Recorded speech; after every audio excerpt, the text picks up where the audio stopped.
Hi hello ನಮಸ್ಕಾರ.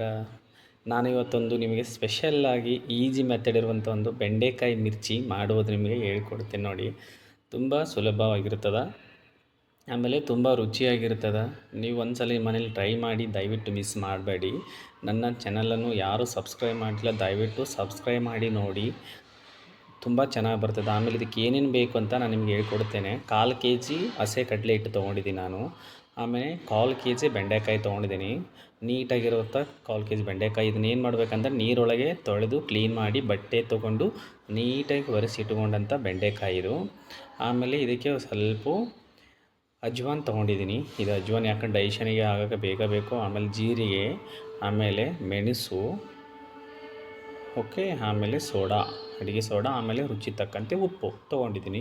ಇದನ್ನ ಏನು ಮಾಡಬೇಕಂದ್ರೆ ಒಂದು ಇದ್ರೊಳಗೆ ಹಾಕಿ ನೀಟಾಗಿ ಕುಟ್ಟಬೇಕು, ಓಕೆನಾ.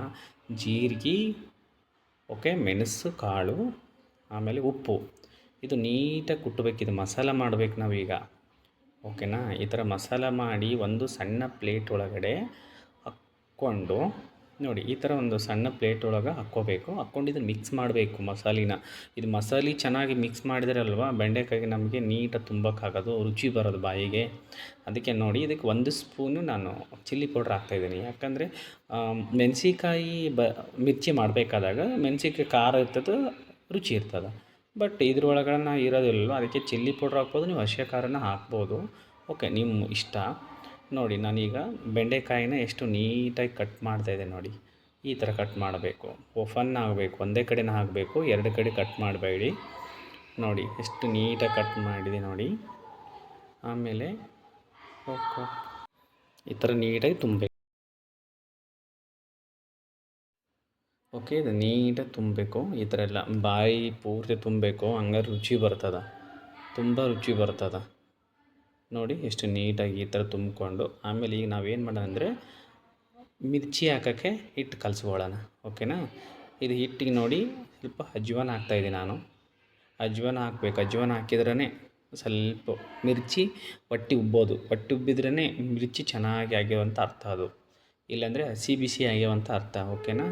ಸ್ವಲ್ಪ ನೋಡಿ, ಇದು ಅಡುಗೆ ಸೋಡಾ ಹಾಕ್ಕೊಳ್ತಾಯಿದ್ದೀನಿ ನಾನು, ಸ್ವಲ್ಪ ಹಾಕ್ಕೊಳ್ತೀನಿ. ಆಮೇಲೆ ಇದಕ್ಕೆ ರುಚಿ ತಕ್ಕಂತೆ ಉಪ್ಪು ಮೇನ್ ಇಂಪಾರ್ಟೆಂಟು, ಓಕೆ. ಉಪ್ಪು ಕಮ್ಮಿ ಆದರೆ ಮಿರ್ಚಿ ಟೇಸ್ಟೇ ಆಗೋಲ್ಲ, ಅದಕ್ಕೆ ಉಪ್ಪು ಕರೆಕ್ಟು ಹಾಕಬೇಕು ಯಾವಾಗಲೂ, ಓಕೆನಾ. ಇದು ನೀಟಾಗಿ ಕಲಿಸ್ಕೋಬೇಕು. ಅತಿ ಗಟ್ಟಿ ಆಗಂಗಿಲ್ಲ, ಅತಿ ನೀರು ಆಗಂಗಿಲ್ಲ. ನಾವು ಮಿರ್ಚಿ ಮಾಡೋಕ್ಕೆ, ಮೆಣಸಿನ್ಕಾಯಿ ಮಿರ್ಚಿ ಮಾಡೋಕ್ಕೆ ಯಾಕೆ ಕಲಿಸ್ತೀವೋ ಅದೇ ಟೈಪ್ ಕಲಿಸ್ಬೇಕು, ಓಕೆನಾ. ನೋಡಿ, ಇದು ಕಲಿಸಿದ್ದೀನಿ. ಒಂದು 10 ನಿಮಿಷ ಎಣ್ಣೆ ಕಾಯಕ್ಕಿಟ್ಟು ಬಿಡೋಣ. 10 ನಿಮಿಷ ಕೂಡ ಇಟ್ಟು ನೆಂದಿರ್ತದೆ. ಆಮೇಲೆ ಮಿರ್ಚಿ ಹಾಕೋಕ್ಕೆ ಸ್ಟಾರ್ಟ್ ಮಾಡೋಣ ನಾವು, ನೋಡಿ, ಓಕೆನಾ. ಈಗ ಒಂದು 5-10 ನಿಮಿಷ ವೆಯ್ಟ್ ಮಾಡೋಣ ನೋಡಿ. ಹೀಗೆ ಎಣ್ಣೆ ಕಾದಿದೆ, ಆಮೇಲೆ ಮಿರ್ಚಿ ಹಾಕೋಕ್ಕೆ ನೋಡೋಣ ನೋಡಿ.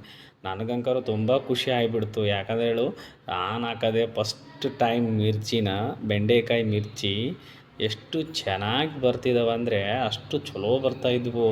ಆಮೇಲೆ ನನಗಂಕರು ತುಂಬ ಖುಷಿ ಆಗಿಬಿಡ್ತು. ಏನೋ ಒಂದು ಗೆದ್ದ ಟೈಮಲ್ಲಿ ಯಾವ ಥರ ಖುಷಿ ಪಡ್ತೀವೋ ಆ ಥರ ಖುಷಿ ಆಗಿಬಿಡ್ತು ನೋಡಿ. ಎಷ್ಟು ನೀಟಾಗಿ ಅಂದರೆ ಅಷ್ಟು ನೀಟು. ಆಮೇಲೆ ಇದು ಮಿರ್ಚಿ ತಿನ್ನಬೇಕಾದ ಟೇಸ್ಟ್ ನೋಡಿ ನೀವು. ಬೆಂಡೆಕಾಯಿ ಮಿರ್ಚಿನ ಅದು ಒಳಗಡೆ ಮಸಾಲೆ ತುಂಬಿ ಅದನ್ನು ಫ್ರೈ ಮಾಡಿ ಹಿಟ್ಟು ತೊಗೊಂಡು ಎದ್ದು ಈ ಥರ ಫ್ರೈ ಮಾಡಿದಾಗ ನೋಡಿ ಅದರ ಮಜಾ. ತಿನ್ನಬೇಕಾದಾಗ ಒಂದು ಸೌಂಡ್ ಬರ್ತದೆ ನಿಮಗೆ, ನಿಜ ಅನ್ನಿಸ್ತೀನಿ ಕೇಳಿ. ಸಣ್ಣ ಮಕ್ಕಳಿದ್ದತ್ನಾಗ ನಾವೆಲ್ಲ ಸಂಡಿಗೆ ತಿಂತಿದ್ದೀವಿ, ಕರಮ್ ಕುರುಮ್ ಅಂತೇಳಿ. ಈ ಥರ ಬ್ರೌನ್ ಕಲರ್ ಆಗೋವರೆಗೆ ಫ್ರೈ ಮಾಡಬೇಕು ಯಾವಾಗಲೂ. ಸ್ವಲ್ಪ ಇದು ಇದ್ದತ್ನಾಗೆ ಮಾಡಿದರೆ ಇನ್ನು ಒಳಗಡೆ ಇಟ್ಟು ಹಸಿ ಬಿಸಿ ಇರ್ತದಂತೆ, ಅದಕ್ಕೆ ಈ ಥರ ಬ್ರೌನ್ ಇರಬೇಕು ನೋಡಿ. ಎಷ್ಟು ನೀಟಾಗಿ ಬಂದಿದೆ ನೋಡಿ ಅದು. ನೀವು ದಯವಿಟ್ಟು ಟ್ರೈ ಮಾಡಿ. ನಿಮ್ಮನ್ನು ಥ್ಯಾಂಕ್ ಯು ಎಲ್ಲರಿಗೂ.